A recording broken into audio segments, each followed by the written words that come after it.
अगर आपने अभी तक हमारा चैनल सब्सक्राइब नहीं किया तो अभी सब्सक्राइब करें और बेल आइकॉन को क्लिक करके हमारी लेटेस्ट वीडियोस के बारे में अपडेट। अस्सलाम वालेकुम, हमारे चैनल में खुश आमदीद। गौहर कोशिश करती है कि समीर को समीरा के जाल से बचा सके ताकि वो किसी को या ख़ुद को कोई नुकसान ना पहुंचा ले। वो उससे बात करती है कि मुझे समझ नहीं आती कि मैंने शादी किससे की है, समीर से या समीरा से। मैं पहले ये सोचती थी कि आपसे शादी होगी तो मैं खुश रहूँगी, मगर मुझे क्या पता था कि मेरी शादी एक बीमार शख्स से हो रही है।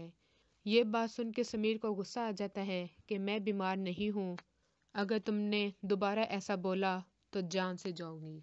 गौहर खुद समीरा की तरह बन जाती है जब देखती है कि रात हो गई है और समीर समीरा का रूप इख्तियार करने लगा है, तो वो खुद समीरा की जगह आ जाती है और समीर के साथ रहती है और समीर उसे समीरा समझ के उससे बातें करता रहता है। और यूं ही गौहर समीर को उसकी माँ के बारे में बताती है कि तुम्हें उससे मिलना चाहिए। जब समीर अपनी सगी माँ से मिलने के लिए जाता है, लेकिन तब तक वो मर चुकी होती है।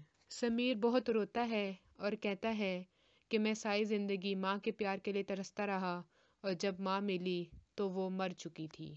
और दूसरी तरफ जब दुनिया को पता चलता है कि काशिफ उससे मोहब्बत नहीं करता तो वह बीमार हो जाती है, जिस पर उसका बाप कहता है मुश्किल से तो इसने जीना शुरू किया था और अब दोबारा ये इस हालत में पहुंच चुकी है।